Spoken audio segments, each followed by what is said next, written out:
I'm sorry, you said you wanted to.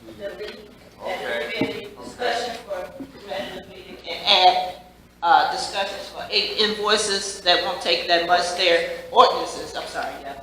Ordinances that won't take that much time. They're straightforward. But you can't add to the agenda. I can amend the agenda. You can amend taking off, but you cannot add to the agenda that's already been posted, because it hasn't been posted. So you can't add something onto the agenda that was not already posted. So you cannot just say, you can take it off, yes, you can. I don't think that's right, Mr. Mayor, but I sent the request in to the village clerk a couple of times, so. I'm just saying, that's why you have an agenda. I understand. Because it has to be distributed. Okay. If it hasn't been distributed, we just can't arbitrarily bring up something that's not on the agenda. I'm just telling you what has to be done. We can't, if that was the case, then we would never have an agenda. It would just come out and just start talking about whatever we want to talk about. So, but you put it on the agenda so people have a chance to either do research, ask questions, or whatever before that, but it's part of the agenda, part of the meeting. You can ask to take something off, yes, you can. But to add something that was not on here, no, you cannot do that. I don't think that's right, but okay, Mr. Mayor. Let's go. First item, Mr.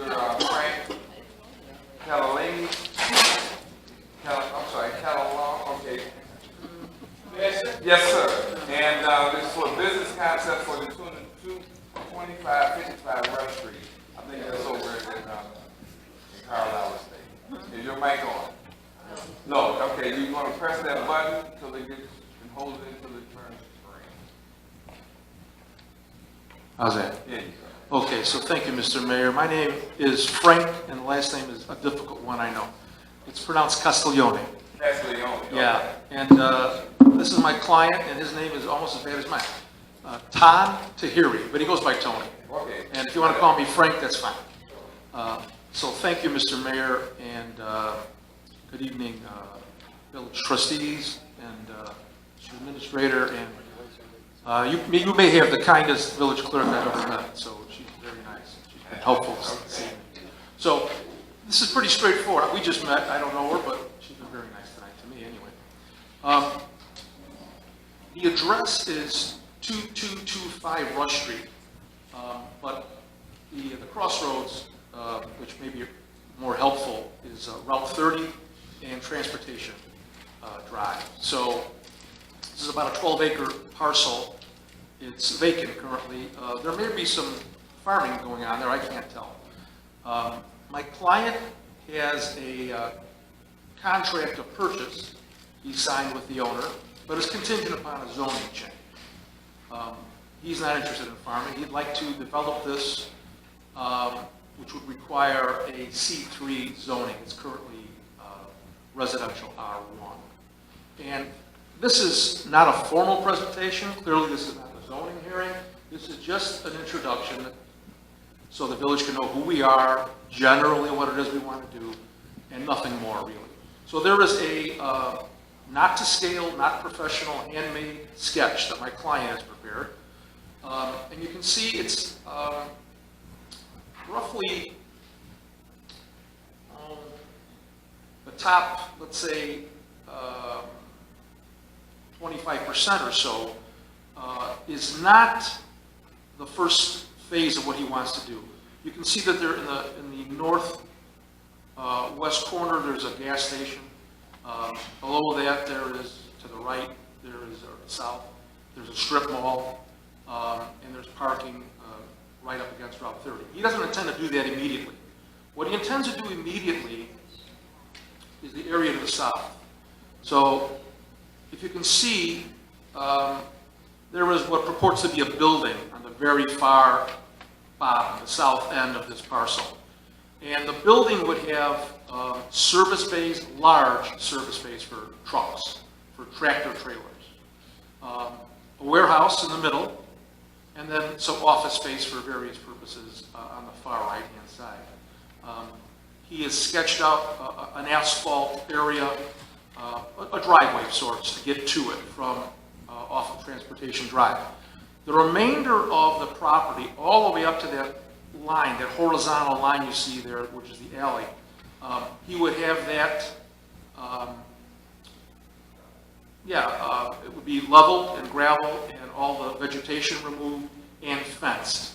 So, and I don't want to take a lot of time this evening, because I'm sure you have some very important things to do, but just by way of background. So my client is from Albania, came to this country, how many years ago? 23 years ago. He's been in the trucking industry ever since, transportation. And for those of you who may have some knowledge of that industry, today, in 2019, these long-haul truckers, the trucking industry, it's dominated by Eastern Europeans, Ukrainians, Romanians, Albanians, Russians. And he's very well-versed and well-known in the community, among those who maintain their own rigs and drive long haul. Now, we wouldn't be dealing at all with trucks or trailers from big outfits like J.B. Hunt or Schneider or anything like that. They do all their things in-house, all their maintenance and repairs in-house. These would be independent truckers. And so what my client does today, he has a business in Bridgeview, Illinois, just like this on a much smaller scale. And he does truck maintenance and truck repair. I'll just separate those two things out because they're really somewhat different. The maintenance, you know, these trucks, they run a lot. They're constantly running. If they don't run, you don't make any money. So they constantly need maintenance. And by that I mean wipers, hoses, belts, oil changes, brake changes, tires, lights, headlights, brake lights, turn signals, air hoses. All these things wear out and have to be maintained. That's truck maintenance. He does that right now. And when I say the truck, I mean the tractor, the part that pulls the trailer. What he proposes to do in this facility, if you allow him the zoning change, or if the village allows him the zoning change, and if it's approved by this council, he would do three things. There would be short-term storage of these trucks, because sometimes the trucks need to be maintained or repaired, and sometimes those things take longer or shorter, depending upon what the situation is. Sometimes the trucks have to sit because they're not allowed to drive them just 24 hours a day, 365 days a year. So sometimes the truck has to sit in between loads. And you can't just park a truck on any old residential street. So it will be some very short-term storage, some of the maintenance, which I just told you about, and then also major truck repair. And that would be somewhat different than he's doing today in Bridgeview. It would include changing transmissions, swapping engines out, engine repair, of all kinds, just like you would do on your car, but it's involved when it comes to these trailers. Also, some repair on the trailers. They have issues too with brakes and air hoses and tires for sure. We don't have any specific hard plans that can't be modified if the village has certain requests or needs. We're open to whatever ideas that will allow the project to go forward. So that's just an overview. My client is here. He knows much more than I do about the details of the industry and the business. If you have questions, we'd be glad to entertain those. Hey, I'll ask the board. Does the board have anyone have any questions? Okay. You were talking about short-term storage. Yeah. But you're talking about if the truck driver has to rest in between. So in other words, he would then be staying on this property No. while in between his runs? Just his truck. Just his truck? Where he would stay is up to him. I don't know. Okay, and that's why I No, yeah, I nobody's just- going to be living in the trucks. No. right, It's a very good question. No. right. Now, how close to the homes that we have over there, because I'm looking at the sketch and it's kind of hard to tell. Okay. How close to the homes are you? I'm trying to put Anthony here. Thank you for my statement. I'm trying to be far as possible from that. I'm trying to stay far as possible from the gate in the right side, which will be 8 feet tall. So the fence, yeah, the gate fence. So is enough room to be in far west instead of far east. So I'm resident myself, not in this area, but other area. I don't want any noise coming from the area. So in the east side, which is 8 feet, the longest side, will be trees. There are already trees there. So I'm not intact with the residential area there. So we're talking only for the, probably like 40, 50 feet to the end, which is south. This elbow right here, if anybody can. This is the elbow where I get the resident closer. Other than that, I'm not near. I'm probably in 100 yards away from the nearest driveway. So you'd be closest to Transportation Drive. Absolutely. So and plus it will be a gate. And after that, it will be a fence, I'm sorry again, the fence, and there will be a trees. So will be no noise coming from the area. We don't want to bother nobody, absolutely. If I might, so what my client is saying, and I'm sure you understood him, but let me just add on to that the bulk of the truck traffic would be on the left or west side of the parcel. Less to the west. The further west you go, the less traffic it would be. And let me also say that it's all the repairs and such will be done indoors. And the only noise it would be from the diesel engines of the trucks. But there's no intention to drive them around and around. They would be parked, and sometimes they have to run, but other than that, there would be no noise from this facility other than engine noise from the diesel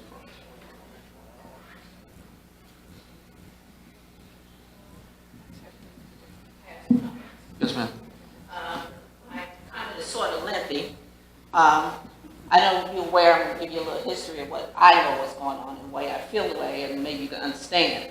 Back in 2012, there was a class action lawsuit filed on behalf, residents filed a class action on behalf of Sauk Village, and we filed it against roadway trucking, okay? At that time, we discovered that monochloride was in the water, okay? So at that time, the courts ruled against us, okay? This is roadway trucking, yellow freight and all that all over there. So my question is to you that since we are talking about roadway and we're near Transportation Drive, you want to add another trucking industry over there when we couldn't determine whether monochloride is coming. And Sauk Village at Illinois EPA did their study, so we couldn't determine where it was coming. But yet we're still 7 years later trying to clean up the water from there. So my question to you is, what safeguards are you going to do to protect us? Now, Carlisle Estates is a very small area over there, okay? They were, I guess, hardest hit from well 3, where the contamination actually occurred. But now you want us to add another trucking industry over, trucking repair industry over there? It doesn't sound a little reasonable why it's so close to roadway and now we want to put another one over there. We have had problems and we still having problems, okay? We haven't got any of that stuff resolved, but then you're going to put another trucking thing. I think it gives us a disservice if we put another trucking place over, repair place over there, when we have no safeguards right now. We don't know what's going on over there. But, you know, I want to say, before everybody gets upset, they said the water is clean. But why do we have to endure paying 7 years of air stripping right now just to keep our water clean? And now you want to add on the same kind of thing that we had before, that we have now, really, not before. All right, may I address that? Sure. So, I don't do this for a living. I'm not a municipal attorney. I've done a lot of different things in 40 years of practice, but Mr. Tahiri is a longtime friend and client of mine, and I'm here more as an accommodation. What I do generally during business hours is I'm a class action lawyer, a plaintiff's class action lawyer. So I am fully appreciative of what you're saying and the frustrations that go with that. Class actions are difficult. I do it for a living. But I guess it would be hard for me to give you specifics other than to say we're certainly willing to work with the village and the EPA and any safeguards that are reasonable, because your concerns are not unfounded. These are trucks, and trucks leak, and there's diesel fuel, and antifreeze, and transmission fluid, and those things can find their way into the water table. So I understand your concerns. We would be willing to work with the Illinois EPA and your village, and I think that as long as there are economically feasible ways to be responsible, we don't want to be polluters. We would certainly be more than open to those sorts of proactive type remediations. But in answer to your question, why would you put a trucking related facility right there? I don't know what else you're going to get here in the village other than that kind of thing. You're going to get some sort of a commercial area here. It's going to go from vacant and farm to revenue-producing, tax-paying business, which we want to do, and which I think is good for the village. You could use the revenue, I'm sure. But if we have to do it and spend some money in a way that's responsible, we're certainly open to that. I can't tell you, I'm not an expert as to what would be reasonable, but we're open. I'm just expressing my concerns because Carlisle Station is a very small area over there. The Carlisle Station is a very small area over there. Okay, they were hard to hit with the vinyl chloride, and to add another fuel to that fire doesn't make a whole bunch of sense to me. Residents did not benefit from anything from that.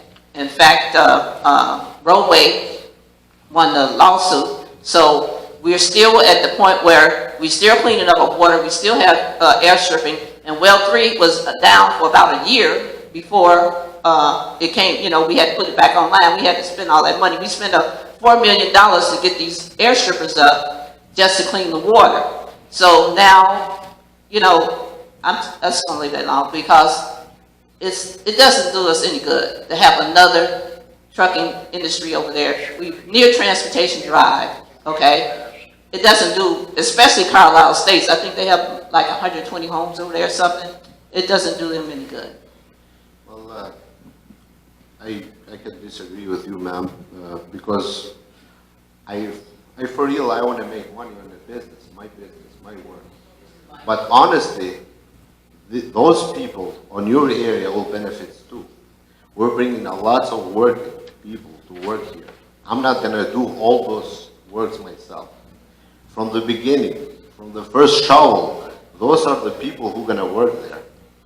Your people, your area people, your drivers, your mechanics, those plaza, everybody going to benefit. Instead of driving 10 miles, 5 miles, you got this area clean and good and beneficial to everybody.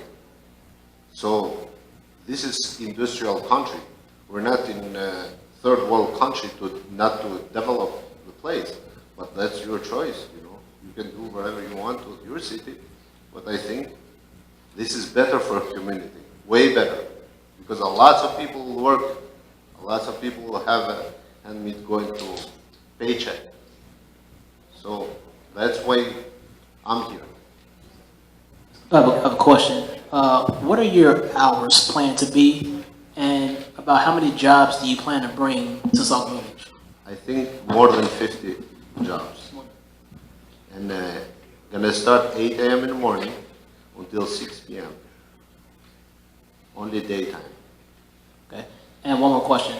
So I noticed that in the beginning you said the top part of the diagram here was not, that's your plan later on, kind of like your phase 2 plan. Yes, correct. But do you have some kind of agreement with those businesses at the top already that you know? I got few. Let's say Fleet Park is the biggest company in the United States is for truck parts. They require 10,000 square feet building rental. 15 years contract. I was in a meeting other day with the manager of Midwest. And you want 15 feet, 15 year, I'm sorry, 10,000 square feet, and you want one dock in the back because he has to load and unload. So Fleet Pride is the first. He said, just get it, I'll be there. So the other people will come around, and everything is in need wherever we come around. If we're not going to have a Panera, probably have other like going to be either Dunkin' Donuts instead of Panera. Either Panera, going to be either Dunkin' Donuts or it's going to be the other coffee shop. But they want Starbucks. The only thing confusion we have with Starbucks because they want it separate. They don't want it in the same building. I have a meeting with them. I was having a meeting in other city also, but they want the Starbucks. They want their own building, not to be connected. That's it. Okay, so, but you do have some kind of Yes, relationships? absolutely. Okay, great, Absolutely. great.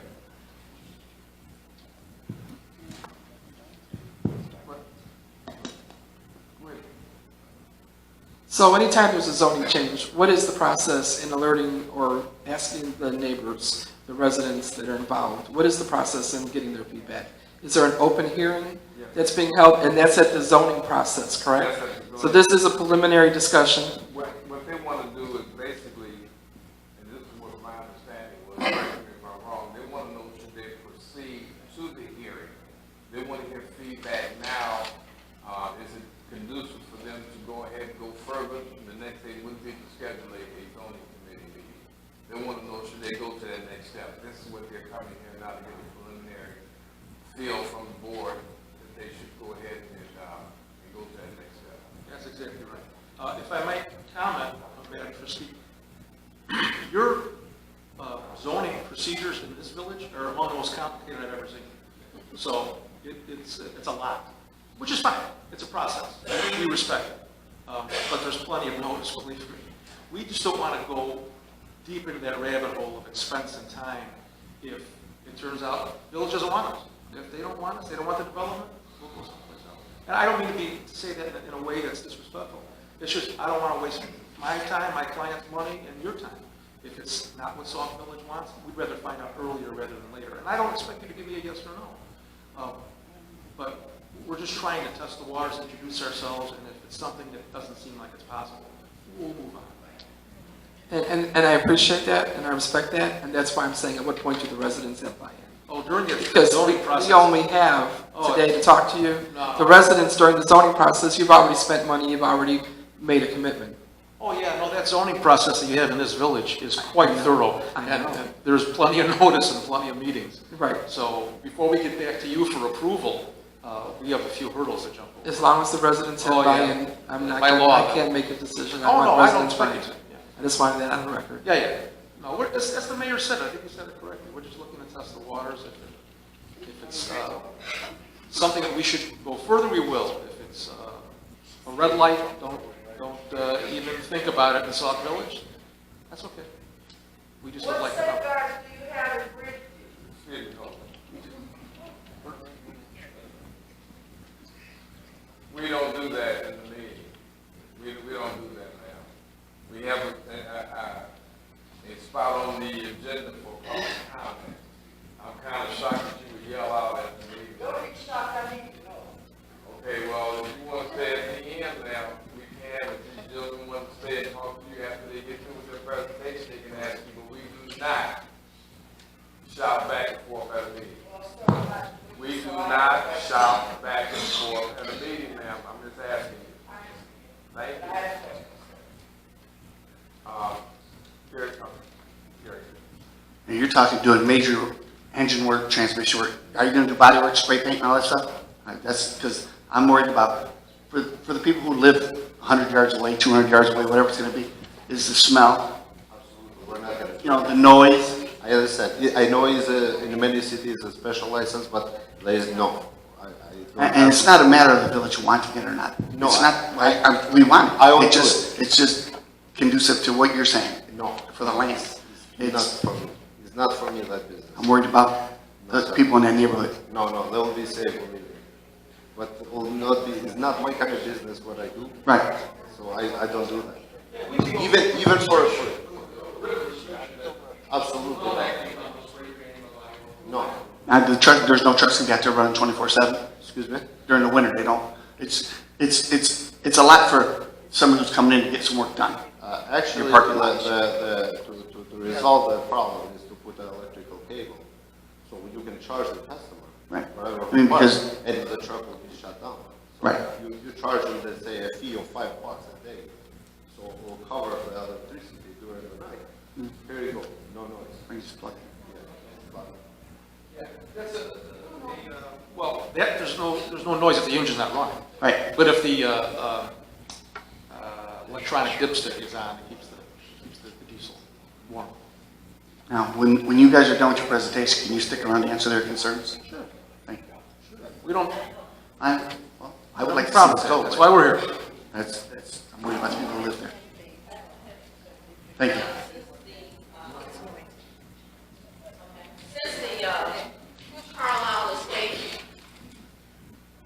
Since the Carlisle Estates is so small, have you or are you going to consider just walking in that neighborhood, because it's a small area, and talk to those residents about adding another truck repair place near roadway?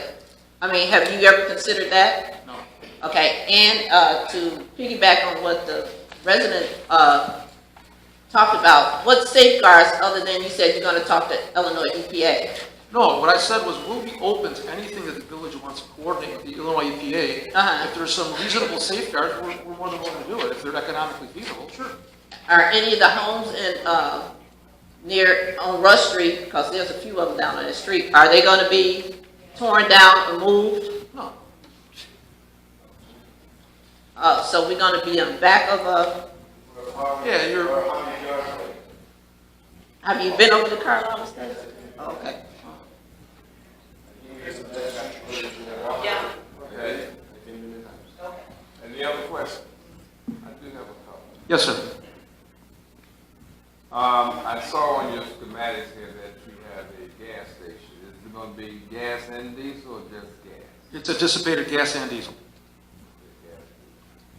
Okay, and, that looks like that's gonna be on the Northwest corner. northwest corner. So that's, that'll probably be as you come in Transportation Drive, just north of that, correct? Correct. And,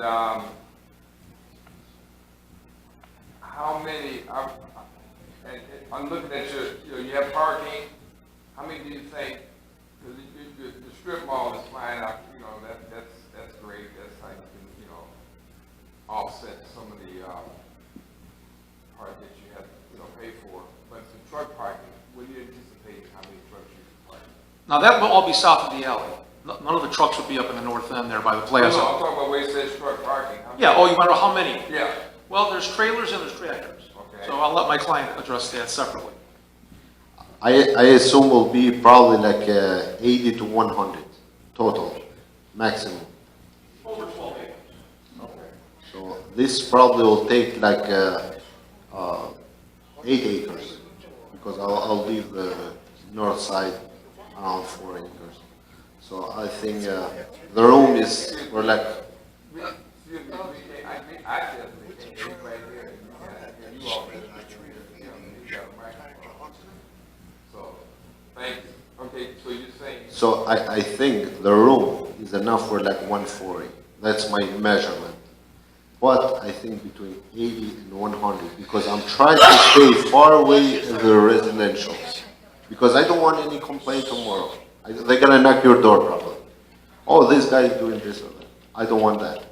So I'll stay far away from the residential. I do my own business and no complaint about it. Nobody want to complain. Nobody won't have to. okay, and then it looks like the whole operation is gonna be fenced in, correct? Absolutely, yes. And in east side will be 8 feet. So I try from 6, which is the regular usually, to 8 feet. and the trees, so for any noise, Now, after your operation is closed, you said 6 o'clock in the evening, whatever. yes. The fence would automatically. The fence will be automatically, the driver should have a pass. Okay. So you know which one is, whatever, let's say, like a social security. If he has the plate, the fence will open automatically. If you don't have the, Okay. So you be able, if someone needs to have a truck towed there, they can still get it towed there? yeah, the tow guy, yes, the tow guy, I have already contract with a Pro and Tow. I already use this contractor in the Bridgeview.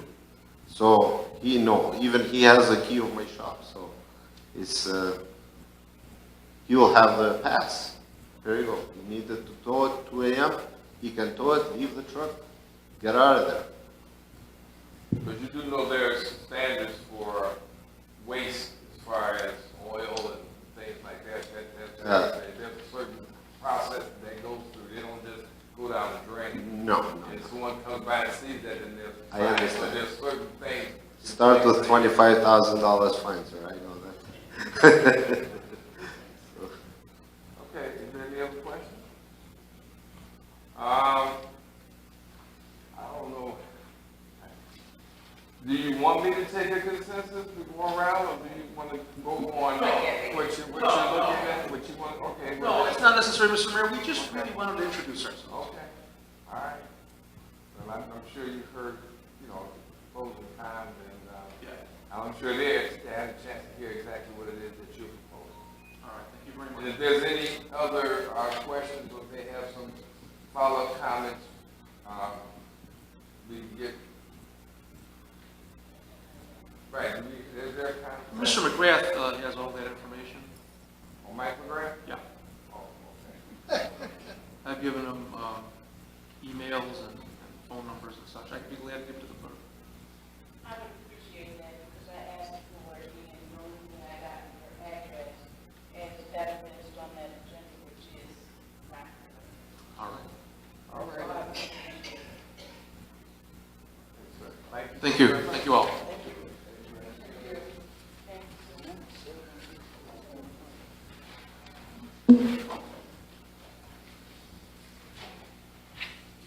The next item is, Village Administrator Christopher Williams, update.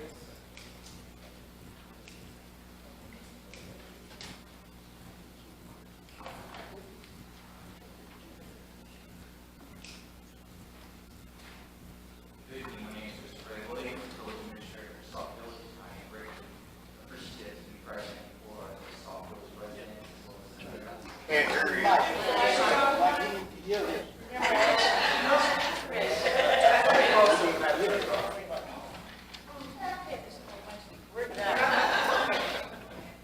There we go, let's try this again.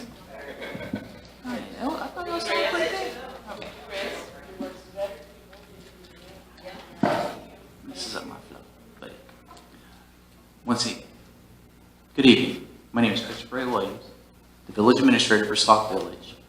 I am greatly pleased to be present before the Sauk Village residents, the mayor, the board, and the clerk.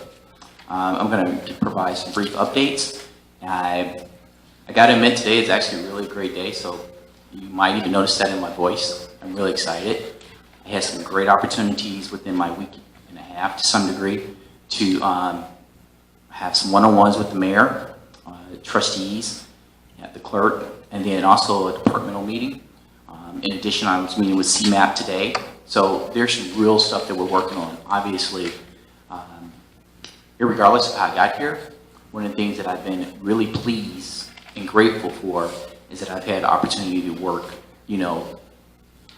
unconditionally and unbiased to the operations and best picture of the village. And most of the stuff I need to talk about kind of have to be high in executive session and stuff because it's operations related. Nevertheless, I have been really pleased with the level of support that's been given by the mayor, the board, and the clerk, and also the staff as well. So I just want to say thank you, and you have been receiving my memos thus far, and we'll continue to discuss it moving forward. But if there's any particular questions that you all might have right now, please put forth, and if I can answer it in open session, I will. No? Nothing right now? Fair enough. Well, thank you very much. Thank you.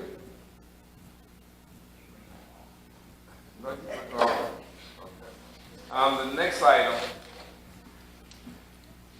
I see it says approval. We're not voting tonight, so is there any presentation of the annual budget?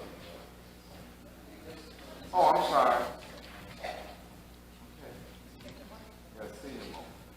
Okay. I can't see. Village clerk, Sauk Village Municipal Code Rules and Procedures. She has two items. First one, that's the first one. Madam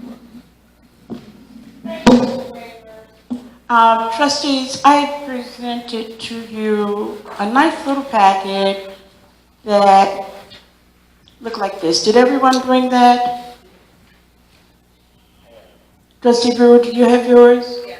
Okay, in front of you also I placed a yellow highlighter. We're going to use that highlighter this evening during the course of my presentation, if you don't mind.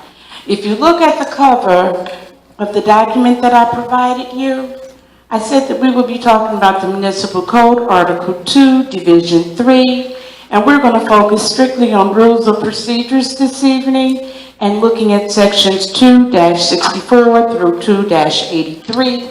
Then after that, we're going to go in depth on how to write a proposal for a board meeting, and then I wish to share with you a proposed motion template for us to consider using. And we'll talk about that a little later.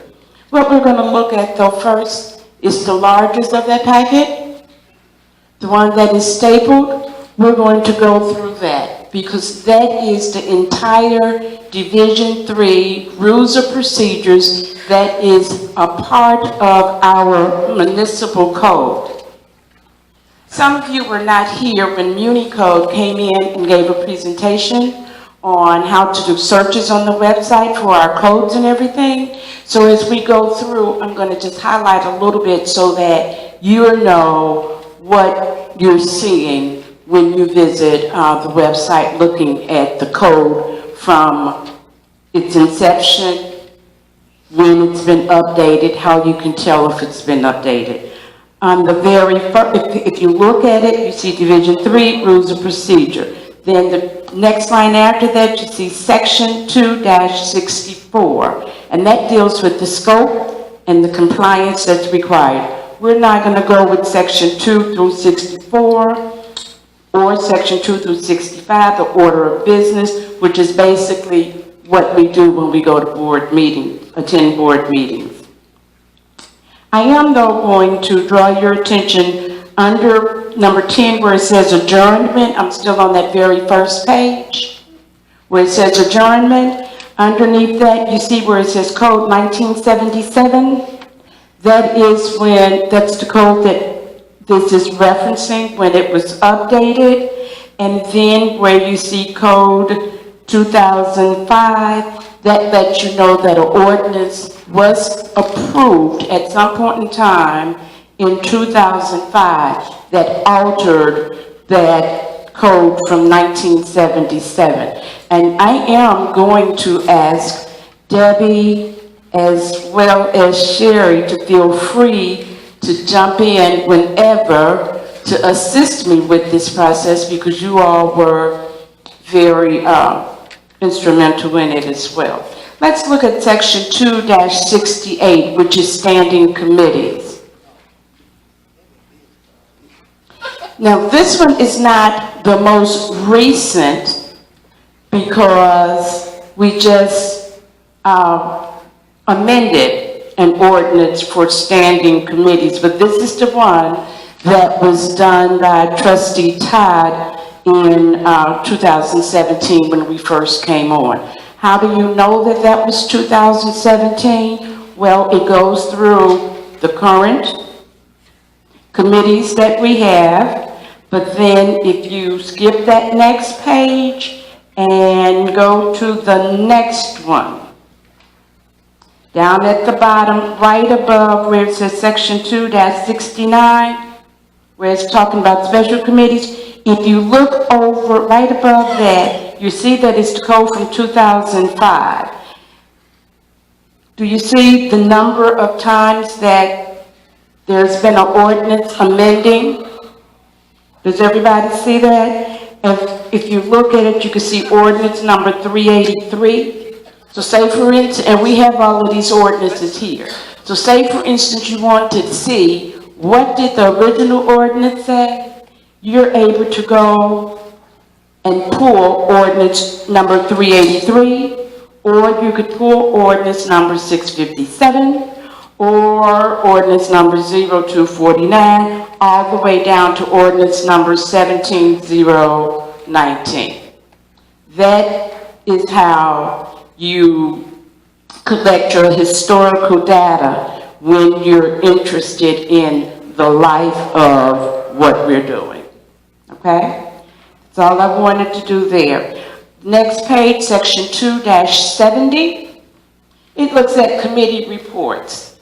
And I thought that I would highlight that one for you, and I'm asking you to highlight it as well, because the ones that are highlighted, I am going to ask that you, at some point in time, just go back and review it and think about how do you feel about it, what it's asking for, and if it's not something that you think that we can live with or that you would want to live with, then I would advise that you contact the Ordinance Review Committee and look at changing that ordinance, because right now, this is what it says. And under these committee reports, it says all standing and special committees shall report in writing at the next regular meeting, given the facts and their opinion. So really what that's saying to you, trustees, is when you have a meeting, some of you automatically come back and you give a report, and I appreciate it, we appreciate it. When we first came on, the mayor said, well, you know, that may be a bit much for them to do immediately. But in some instances, it's been non-existent. There are no reports. So I would appeal to you guys to work out how you're going to do your reporting and make a determination if it needs to be changed. I'm going to turn the page. I'm going to turn the page twice. And I'm going to go to the section 2-75. I would like for you to highlight that. It is called Addressing the Board. And there it says, every member previous to speaking shall proceed with his remarks only after being named and recognized by the chairperson. And I know that sometimes we get a little excited and you just blurt out and start talking and all of that. I'm going to ask, we're going to ask, because I had this planned already, but then another trustee came to me and said, we need something to improve the decorum of our meetings. So, as we've said before, as I've said before, you must be recognized by the chair. Then we talk, then you talk, okay? Section 2.76. Now, some of you are going to probably have a difficult time with this, and that piece is okay. Highlight it. Because if you really have an issue with it, what am I going to suggest that you do? Talk to Ordinance Review and look at amending what's here. Because as it is right now, it was instituted in 1977 and redone in 2005. Now we're looking at 2019. And that's talking about speaking twice on the same subject. No member should speak more than twice on the same subject unless you have the consent of the other board members. So if you get their consent and they say, okay, you can talk again or you can take my turn, that piece is okay. Let's look down at section 2-77.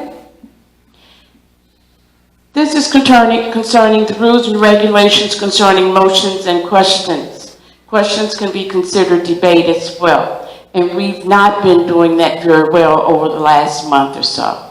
And we want to always increase our ability to communicate with one another and get the business of Sauk Village done correctly. And we're going to visit motions a little bit later because that's another sub-point that I will be covering and that I was asked to cover. But as you look at the rules and regulations concerning motions and questions, it says that when a question is under consideration, when the question is called, no motion shall be received, okay? Unless it's so volatile that you decide, okay, no, we can't do this no more, and you call for a motion to adjourn. Or if you want to lay that motion on the table, meaning it's tabled to another time, a little bit later so that you can get more information. And a lot of times you would give the exact time when you would want to bring it back. You can call for the previous question. You can postpone to another day. You can amend it. You can postpone it indefinitely, and we have done that successfully. Know that I highlighted that little paragraph after number 8. A motion to adjourn shall always be in order and be decided, and that's done without debate. So if someone say, I move to adjourn, that's without debate, we move into that. Look at B under there. It talks about a motion for the previous question to lay on the table or to commit until it's decided. I would like for you to read that and internalize it, and let's come back and we talk about that another time too. Just so that if you have additional questions on that passage right there, so I am going to ask that you do just like Debbie just did, highlight all of B, because you all know that I'm a former teacher, so I would say that's homework. All the way to the next page. Then I would ask you to look at I. Now keep in mind, this is different from parliamentary procedures, even though it's part of parliamentary procedures. But our code, the municipal code, is what we go on. If our code does not address something, then that's when we go and we have to follow Robert Rules of Order, because that's what our code tells us. But this is the main stuff here that we need to know. And as I said, at any point in time, we can call upon it to be changed if you feel that it's not working. Look at look at J. I did wave lines there. And the reason I did wave lines there because I thought that was very, very, very important, because it talks about the conduct of members during debate. Okay? And it's really asking that you not hold private conversation, you not talk over everybody. We know what we've been doing, so we're not going to do that anymore, because we know that when we know better, we do better. I'm skipping some more pages, and public addressing the board, section 2-80. Now this says, and we don't follow this, but it usually hasn't gotten to this point. But if the mayor ever would want to bring this, because it does get long, it says that the public comment portion of the meeting shall not exceed 1 hour unless the majority of the board agrees to extend that time. Fortunately, our public comment does not last that long. I do need to go back though. I need to go back to that other page in terms of limitation to debate, which is section, it was just a page over item I, when we were talking about that limitation on debate.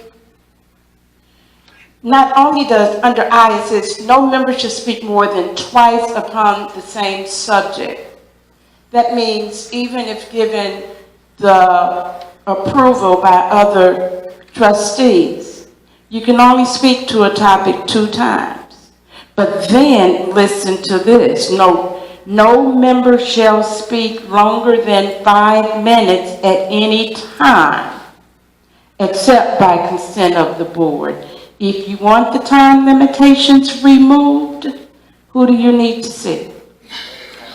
Thank you. Otherwise, this is what we're supposed to be following. No more 10, 15, 25, 30 minutes of dialogue. And public can only speak 3 minutes, okay?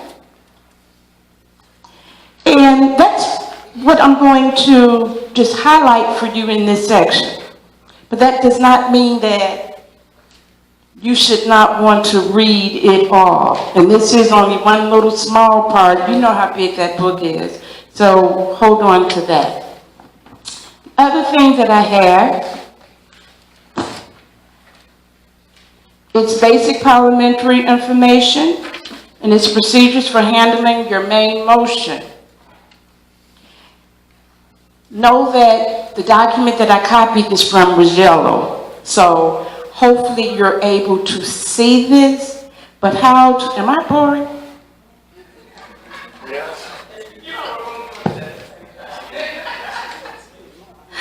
Okay, so this document here talks about the different types of motions, what the chair would say, what the member will say or do, and I'm not going to read through this. Then on the inside, left side, it talks about ranking motions. There are ranks to the motion. There are privileged motions, there are main motions, there are subsidiary motions, and in each instance, it lets you know when and how it can be used. And then it talks about non-ranking motions. I'm going to ask that you read that, and maybe at some point in time, we can come back and revisit this again. And if you have questions, then we can walk through this piece too. But this is another one that I would really ask that you hold with your meeting materials, your resources, so that you can pick it up whenever there's something and you need to know if we need to walk up or down on a motion.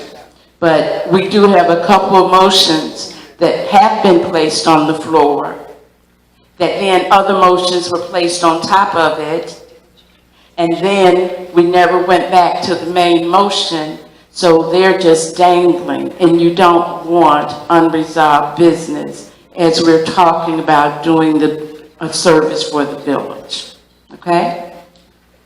This year, now this is my suggestion, and Trustee Williams writes out her motions.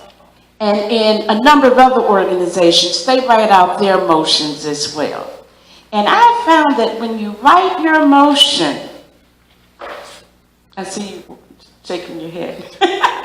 When you write your motion, therefore you're getting a very clear picture of what you want and what you want your colleagues to vote on. You're giving them that information. You're not writing a dissertation. You're just saying, I move that we have these at all meetings. We know what you're talking about. But then sometimes somebody may throw a loop and say, well, no, I don't want that kind. I move that we have this kind, and then that's what how our motions go up and down all over the place. But if before you actually bring it again, after you have to amend it, if you could just take a couple of minutes and jot it down, then when it comes out, we all know what you're talking about. You know what you're talking about. This isn't a dictate. This last document that I have here, motion submitted by time of this template, I'm just asking that we consider writing our motions out opposed to just talking off of the cuff. Naturally, I defer to you It's ultimately your desire, what you would want. I'm just trying to help make certain that when and as we communicate, we're able to do so in a way that everybody can understand what you're saying, how you're saying it, and you understand what you're saying and how you're saying it. So let me know what you think. And thank you, Mr. Mayor. Sorry to take as much time as I did, but I thought that it was important. Thank you. Thank you. Okay, the next one, as I said before, we're not approving, I guess it's being presented for the budget and appropriations for the Village of Sauk Village for the period of May 1st, 2019 to April 30th, 2020.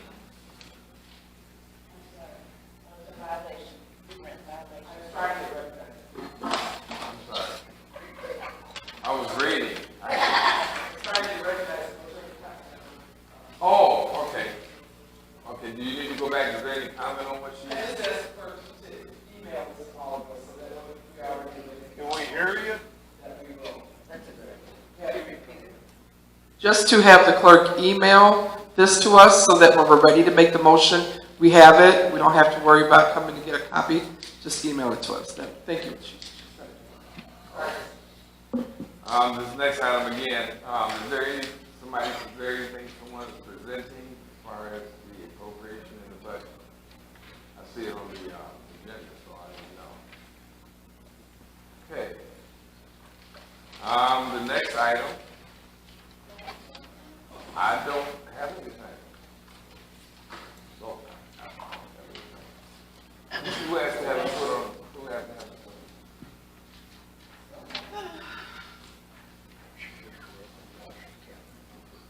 All right. We'll move on. Trustee Roger Grant, the completion of the bank reconciliation. Thank you, Mr. Mayor. A few months ago, maybe 6 weeks ago, Mr. Finch came before the board and mentioned how we were pretty far behind in bank recs. I believe he said we were last July at that point in time. And he mentioned how we would need some help in order to kind of get up to date, up to speed, in order for us to complete our audit for 2019. So he provided me, and the clerk provided you guys with 3 different recommendations that he brought to the board of people who he think can fill a spot and kind of do these bank recs for us. So before I get into that, in regards to the bank recs right now, I understand that the finance department is working on them. Some of the smaller ones, smaller accounts that is, but the accounts like the general fund and the water sewer fund, the bigger ones, that's the one that he would need the help with the most. So these 2 individuals and the actual company, Sickage, is who he is recommending that one of the 3 that the board votes on that we go into an agreement with so that we can start the process as soon as possible. So we need to kind of, act swiftly as we need to get them in here, as soon as possible. The audit, in theory, it should be done by October, November, but, we're kind of behind already, so therefore we're looking like it's going to be late again. So I just asked that we kind of go over, I don't know if you guys want to go over and have a consensus of who we want to select, but I will say that I had a chance to look over all 3, and I'll just give you guys some price ranges. So for the first lady, Carolyn Jenkins, her hourly rate is $75 an hour. The second individual, Mr. Charles Howard, his hourly rate is $91 an hour. The second one, $91 an hour. The third one is Sickage, who is a company who offers accounting services and multiple other services for different companies. They have a range. So you can get somebody such as a entry-level accountant all the way up to a senior partner. So that entry-level person or the lowest person they offer is $136 an hour. And if you want me to give you the senior number, I can give you that as well, but that's $315 an hour. So, so the 136 is the lowest. And I'm pretty sure that's like a entry-level accountant, just out of school, and not saying they don't know what they're doing, but again, they're entry-level accountant. So we do have these three different options here that we can choose from. Let's keep in mind that in the budget for fiscal year 20, we did budget $55,000 to get this process done. So the money isn't there. It's just a matter of how much we'll get done. So, and I asked Mr. Finch, I said, well, how long do you think it'll take? And it was kind of a setup question because he doesn't really know. So I don't want to give you, hey, this take 400 hours. I have no idea as well, but I do know that we did budget 55,000, and therefore he will be watching that number closely. So therefore, I think that we should select the individual, and then at the next board meeting, vote on an agreement to go into the agreement with one of the three individuals, so that we can get them started as soon as possible. So I don't know if you guys had any chance to look at any of the individuals yet, but they all seem very well qualified, of course. But honestly, the cheaper is always the best option. Well, I'm saying always, but financially it's the best option, but doesn't always mean you're going to get the best bang for your buck. But that's for us to decide as a group. So I kind of want to hear your thoughts on what do you think, but just know that we have to get this done as soon as possible. Any questions? Roger, you said 55,000 is what we've been, this is under professional services, right? Is this the 55,000? Is that where we get the money from? Yeah.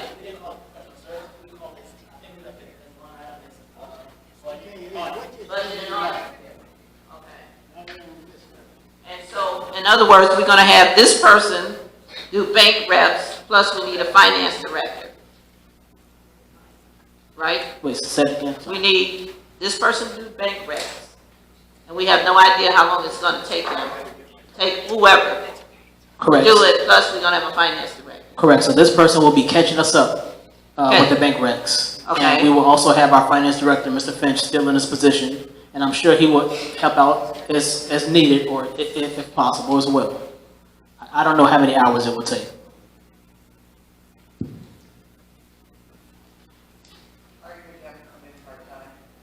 So Mr. Finch said that they'd be willing to work at least 20 hours a week. So if I'm assuming 20 hours a week, I don't know how long that'll take, but they'll be part-time from what I understand. I don't think they'll be working 40 hours a week. I don't think. Don't quote me on that.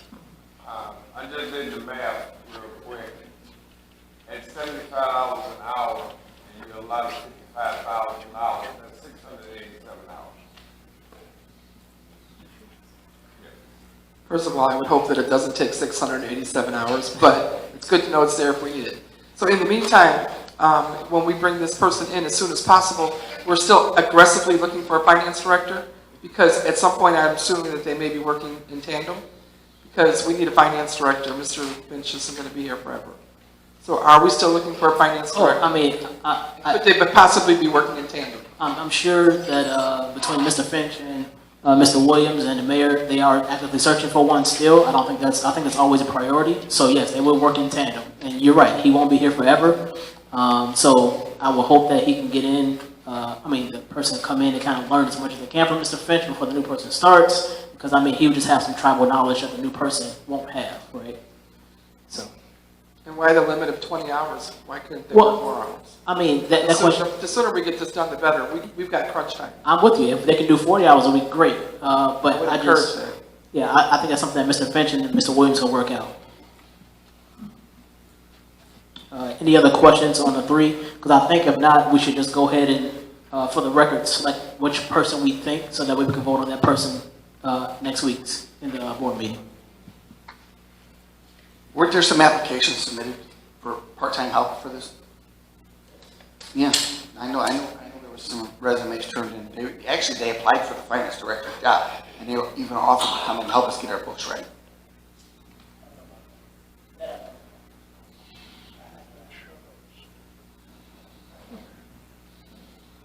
They were sent to the HR lady, and then Finch had them too.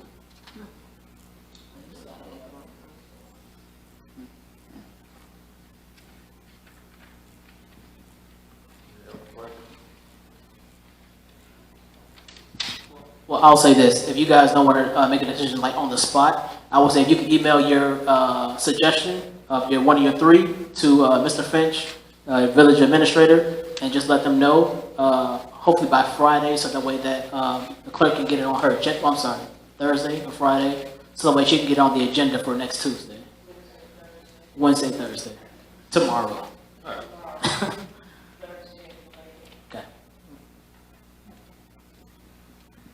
And that's all- So if we want another person to be considered, can we add that on? Did you think about that? I mean, I'm sure that's fine. I mean, that's what the board wants. These are just the three that he gave me. If there's another person, I would, say send it out to everybody so that way they can review it as well, so they can have time to make the decision. Okay. And that's all I have, Mr. Mayor. In the past, when we brought outside help in for something very similar to this, there was a resolution. Will we be creating a resolution or ordinance to bring this in? So all we need to do is give you an idea who we want, and there will be a resolution prepared. Well, yes, once you made that decision, I just want to make sure you know that there should be a resolution.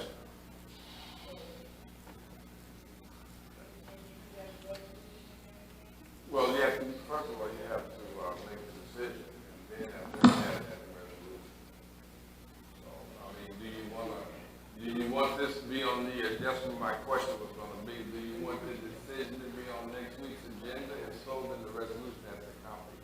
So I was gonna, okay, so thanks for clearing that. So if we want to pick a person today, well, not today, tomorrow or Thursday, we have to have their resolution voted on next Tuesday. Yes, so my question is, if they have. No, Madam Clerk? Well, it has to be, the resolution has to be voted on. You guys vote on the resolution. You Yeah. don't have to necessarily vote on the person, but the resolution comes first. But wouldn't the person be included? So you just want a resolution to have a person to come in as being an accountant, And a rate not to exceed a certain amount of money. That's what you want first? Well, that means you push it back 2 more weeks. Right, because then we have to go, so when do we You vote? have to do that first. Right, so when do we vote on the actual So person? then, if that's the case, then you have to have the resolution, in. And then, I'm sure it's gonna have to be reviewed. And then it has to be voted on. So if it's gonna be reviewed, then that's gonna take another 2 weeks. Mr. Mayor, we already have a resolution on file. We've done this before. You really don't have to have anybody prepare it. We could prepare it on our own. And if you want to call a meeting at 6:45 next Tuesday before we vote, we could look it over. We've had time to review Okay, it. do you have, my question is, you want to vote on the resolution and then this person too at the same time? I don't think the person is as important as if the resolution includes the scope of the responsibilities Well, and the resolution- pay not to exceed. All you want to do with the resolution is have the scope, I mean, you just want to have the amount of money. Yes. And if you say not to exceed a certain amount of money, then you could put whoever you want in that You position. said you saw that, did you see? We've done this before. Did you see how much it was? Yes, it was much more than this, but we just altered the price. I can get that resolution to you. I think you'll know who I'm talking about when we did this back in 2011. Okay, so you want to, okay. I'm just saying we don't have to hire an attorney to do this because No, we've I done it didn't say before. that. I didn't mention the word. Right. We've done I'm this just before. saying, do you want to vote on the new resolution? You want to have that on the agenda for Tuesday to be voted on? Yes. My next question is, when do you want to have the deadline to have whoever it is that the board comes with? I mean, because we can just keep talking about this. So when do you want to set a deadline for them to have a consensus or whoever it is that they want to have? I think Thursday or Friday is fine. I think Trustee Brewer said she has a fourth person that she wants to throw in the mix. So just to be fair, if she wants to add a fourth person and for us to review it, I would say Friday at the latest, because again, we've had this since Friday or Saturday, so. So you want to have this person to be added to that and disseminated to the trustees between now and Friday? I know there was a fourth application. Hold on just a second, trustee. I'm just asking a question. Do you want the fourth person to be added and disseminated to the board and them to be able to make a decision by Friday so it can be on the agenda, or just make a decision? Just make a decision, that's all. that's not a problem. But it doesn't have to really, you know, you don't have to really, I'm just trying to make sure that if you want it on, you're not ready for it to be on the agenda. So in 2 weeks, it'll probably be the time that a time frame to have a consensus for whoever it is. So then therefore, so we're saying that 2 weeks, 2 weeks from today will be the deadline to submit.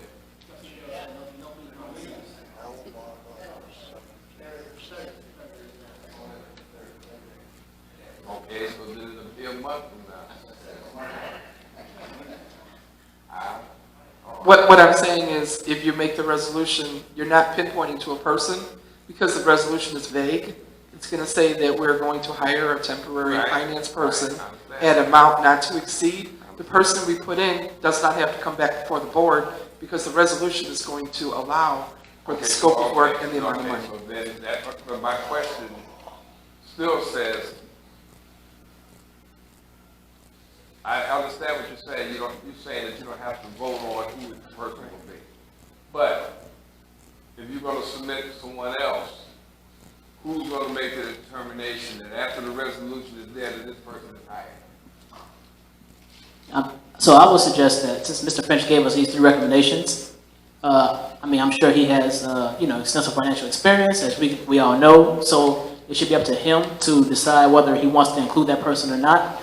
Because I'm sure he saw many resumes or applications, and so he decided on these 3 for a reason. So therefore, I would say send it to him, and then let him decide. Okay, is the board okay with that? That's what I want to find. So the board's okay once the resolution is passed, then it'll be okay for him to hire based on what the resolution states within those parameters.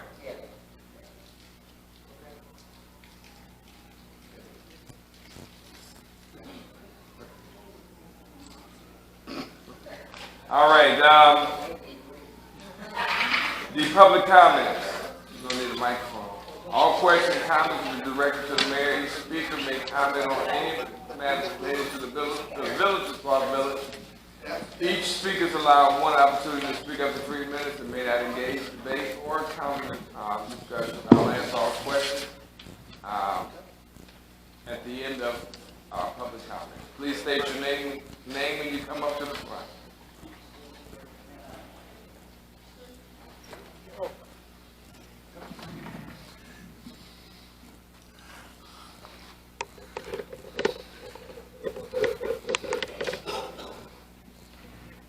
My name is Sonona Ayers. I'm hoping you can all hear me.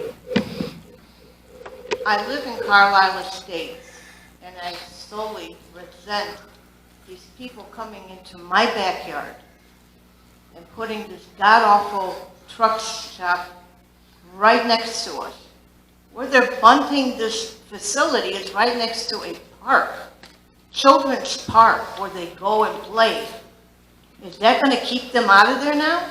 We have been harmed so much by all this. I have roadway that's about maybe a quarter mile away from me. I can hear them. They can tell me the trees are going to cover it. The fence is going to stop it. They're lying. That's not going to happen. I can still hear roadway. Now you're talking 100 trucks? They're going to come and go in and out, leaking all over the place? And all of people here, are you guys okay with that? This is ridiculous. You're harming us. We will not sell our homes ever. Who's going to want to live there? It's not right. My husband, 40 years of being a diesel mechanic, he can tell you horror stories. He worked for a company who had 10 truck, what are they called? Bays. And they were nowhere near a residential. And there were strict guidelines in Carroll Stream. They wouldn't allow this stuff that we are here are thinking of doing. I have a son-in-law who's been working for about 15, 20 years now as a truck driver. He can tell you horror stories, like he's told me. They dump the stuff. And that's okay for our water again? We in Carlisle have to suffer again? I resent that.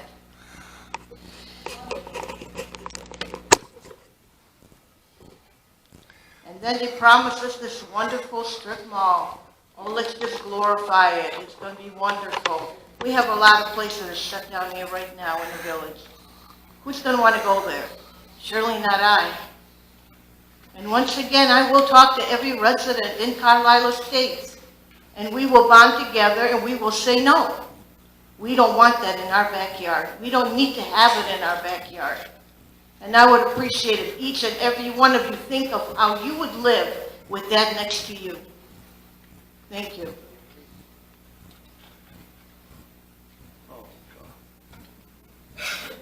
Frank Williams here. I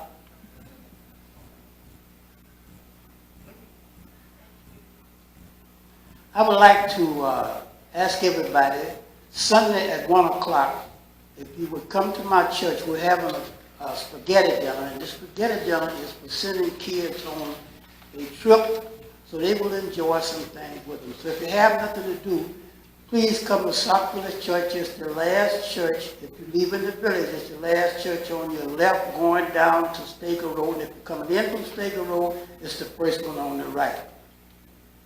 Mr. Mayor, I'd like to say one thing about it. I asked you to do something about those toilets and things, and you did that, some of it anyway.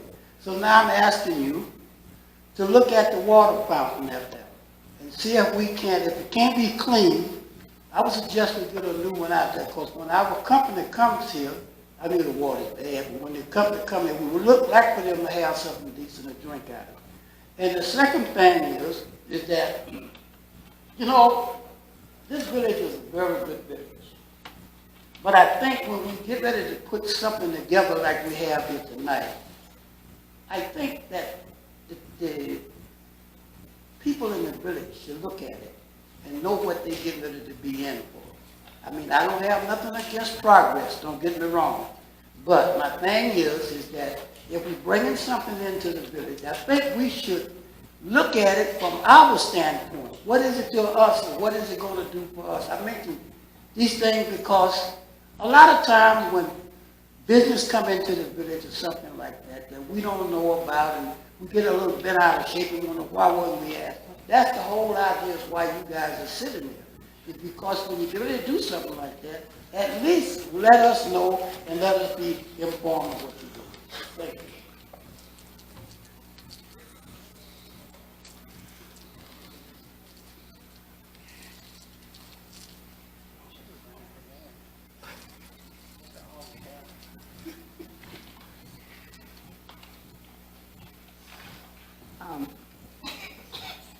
Excuse me, Bernadine Hopkins. I would apologize for my outburst, but I'm in agreement with Mr. Williams. And quite frankly, it seems as though our feelings or whatever it's just not considered. You even have the people with their backs to us. They're going to bring this whatever here, and it is going to affect us. I'm not saying it's not going to affect you, but you're few, but you're mighty. But the thing is I do think at some point what we have to say should be heard, and it should be heard by presenters, not just you. I don't know if you guys do this in executive session or whatever. I really don't care.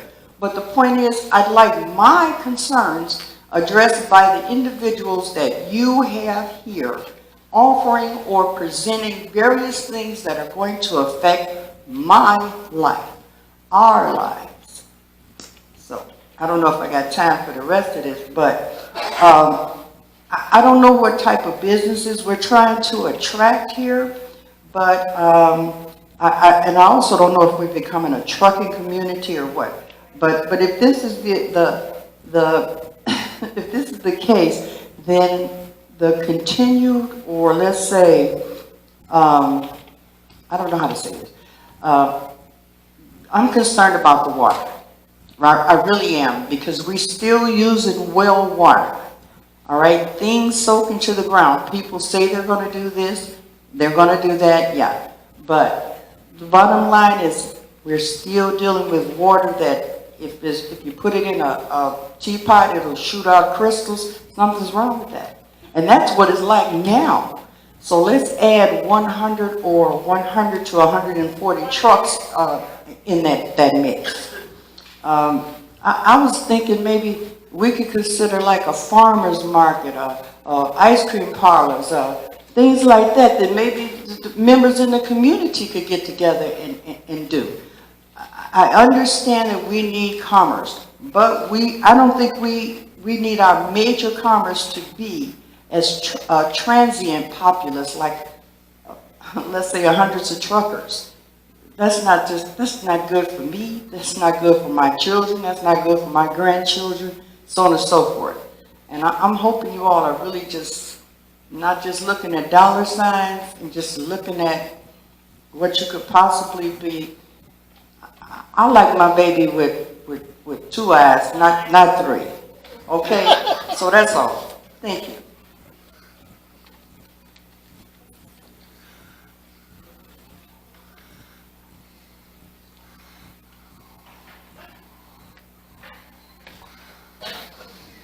Pat Couch. Being a longtime trucking industry person with 25 years at a major trucking firm, those trucks run 24/7 most of the time in the winter. When it's bad weather and those trucks are out there, they have to have their engines running, whether it's with some kind of an electrical, I don't know what they're planning on doing, but you consider in the winter, those trucks have to be running so that they don't freeze up. That's a major concern. One question that I would just like to have someone clarify that I have read on the Sauk Village, Illinois page. There's been an insinuation that Mr. Williams is a relative of our trustee and her husband. And I would like that clarified, that are you or are you not related to the Williams family here? Thank you.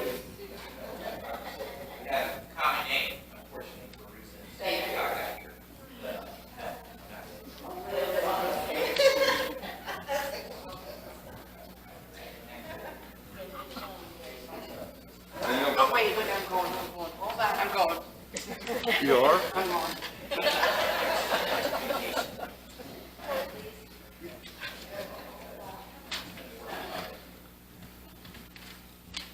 Vicky Jankovic. I just got a quick question. I live in Sauk Village for 30-something years, and it really hurts me to see Carroll Avenue tagged so much with graffiti. That we have young children down riding their bikes, and they have to see such terrible, terrible graffiti. That's all I got to say.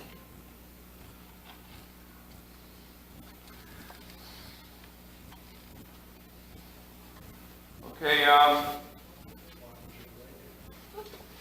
appreciate the comments of those that came up and expressed their opinions about the truck stop. And I'm sorry, not truck stop, but truck repair shop. And I guess,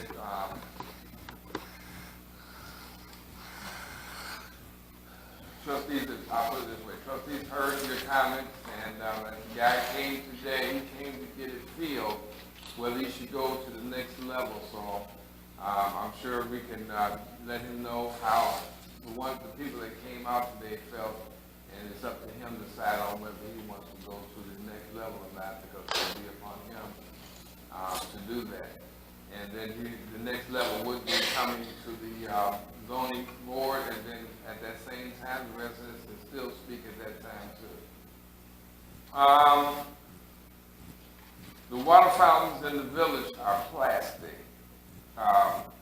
Not the bowls, but the water fountain devices themselves are plastic. So they're being taken apart to clean. We just cannot put, I thought maybe we could put a cleaner on there, but I was told that if we do that, it'll leave a mark and it'll gouge into it because they're made out of plastic. So the one that's here has been taken off to clean, and I'm sure Public Works is the one that's doing it. So they're get to the rest of them, and I appreciate the person that saw that. You know, I've seen it, and I told them, but you haven't seen the ones that's back here that's been taken apart. So they're taken apart one by one, I guess, so they don't make sure that at least they have one working next to the other one. But those are being cleaned, and they're being cleaned by Public Works. They have a way of cleaning that. As far as presentation, this is a committee meeting, and usually we have presenters that are faced here, and that's why we use the microphone so you can hear what they're saying. I'm sorry that you feel they're putting it back to you, but they're basically presenting to the board, and they're using the microphone so you can hear what they're saying, but they come up on committee night to make the presentation to the board about what it is either trying to sell, trying to bring to the village, or trying to provide for the village. So that's the way that's the reason why their back is to you, because they're presenting to the board at that time. Businesses, I'm hoping, we're always trying to attract businesses. That being said, you're going to have pushback for whatever you bring in, just hopefully that we can bring something that's conducive.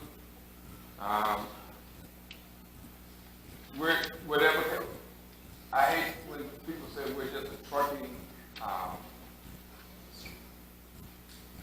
village. We're not. We're anyone that we need other avenues to come in. Just to have a particular one wants to come in and do business. So to the board to decide whether or not they want to do business with that particular business that comes in. But we're trying to make sure that we have a gamut of different businesses here. Hopefully we can attract other types of businesses, and that's what we'll be looking for. And I know that the water concerns, that's been going back since before I moved here, they had water concerns. As far as the farmers market, that'd be nice. We have a lot of fields out here. Someone's willing to get one started. I'm sure we can find a way to cut a piece of land out somewhere and have it started. But that takes people to actually work on the farmers market. It just doesn't happen overnight. And it takes people to get involved in it.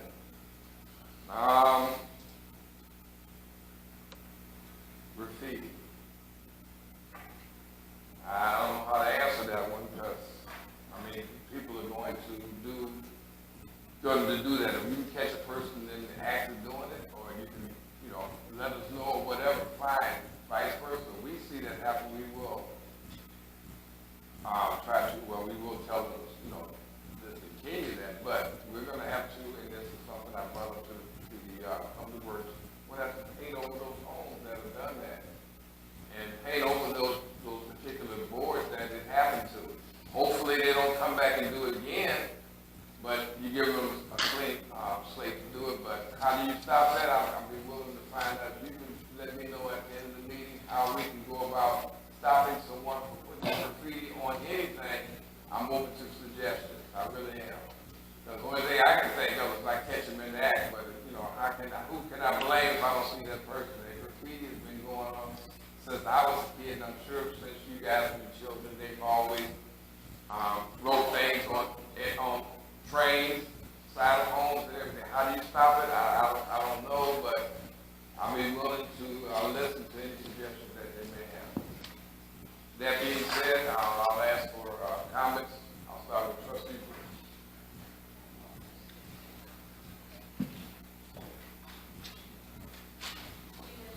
She has a mic right there. Oh, she'll have a mic over here.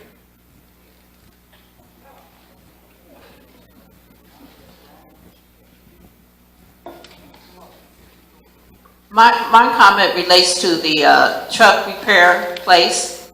As you know, I'm a big advocate of clean water. It's my opinion, and opinion of a lot of residents here, that adding fuel to a fire does not constitute good living conditions here in the village. The Carlisle Estates is a small community, it's enclosed, and just to put another truck repair place near roadway is only going to harm us, okay? We have dealt with this for the last 7 years. They have air stripping there to clean the water. Make sure you know that the water is supposed to be clean, okay? But I'm saying, why put something like that in your own backyard? There's a lot of places here in Sauk Village that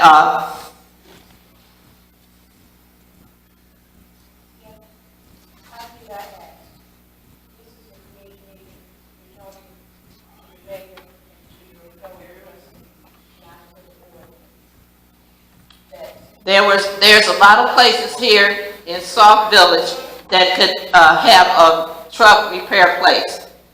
They said 50 jobs here that we will benefit from, but you're not thinking about the hundreds of homes that's over in Carlisle Estates. So we got to be mindful of what we're doing here. We haven't got this issue resolved, okay? So we need to look into safeguards if this ever happens. I'm for one or against it. That's the end of my report. Comment. Sorry. Comment. Trustee Giselle? No comment. Trustee Bell?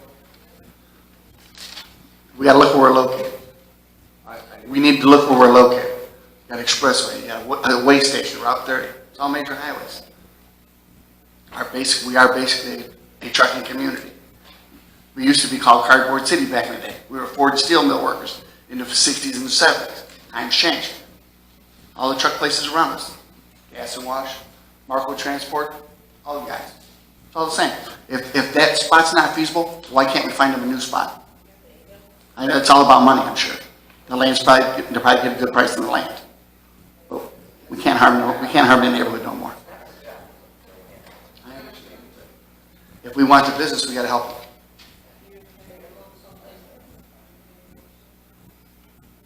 To a point.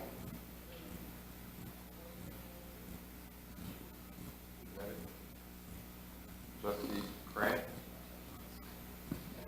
Thank you, Mr. Mayor. The only comment I have is we still need to keep in mind that we have to pass the budget.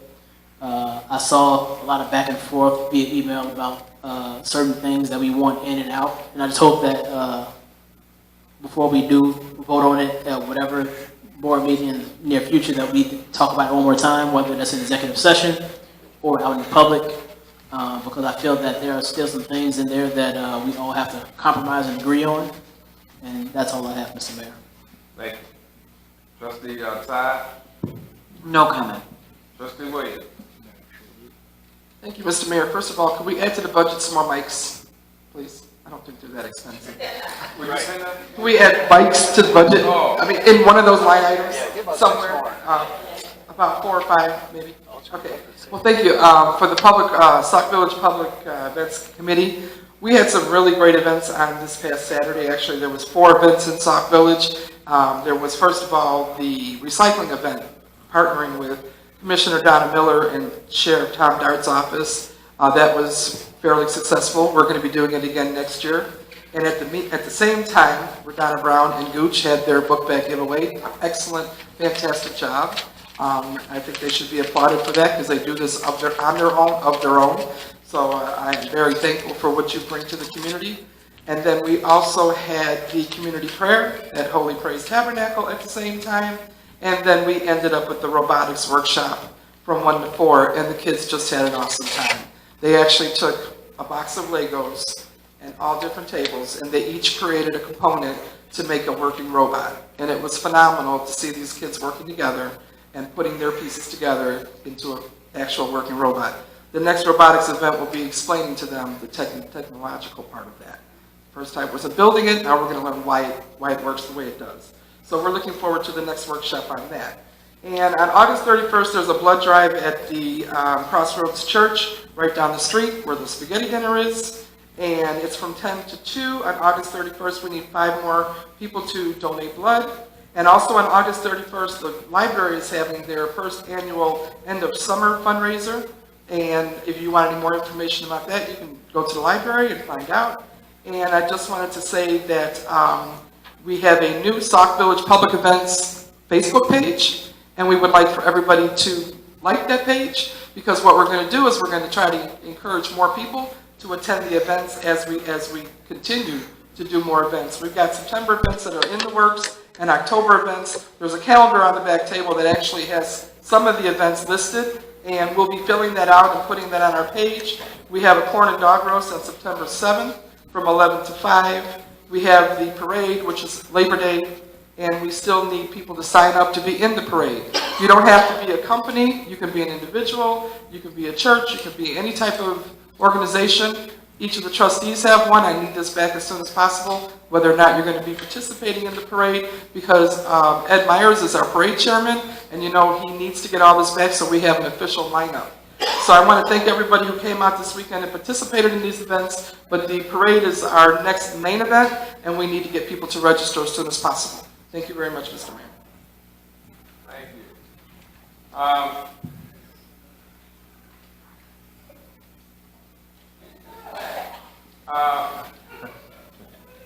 No. Tomorrow, there will be, I will have the monthly town hall meeting will be here at 7 o'clock. Please come out, ask your questions, hear some of the things that are going on, hear about things that we're trying to do as a village, and also express your opinions and give you your concerns. Also, I just wanted to say the corn and dog roast, which is going to be, it should be disseminated to be flyers out, will be on August 7th. And there'll be more information coming to, I'm sorry, September 7th. We're going to be, it'll be right behind here in Village Hall in the park, and please come out. It'll be our annual corn and dog roast. Come out and have fun. That being said, I'll accept the motion to adjourn. Moved by trustee Bell, second by trustee Brewer. All in favor?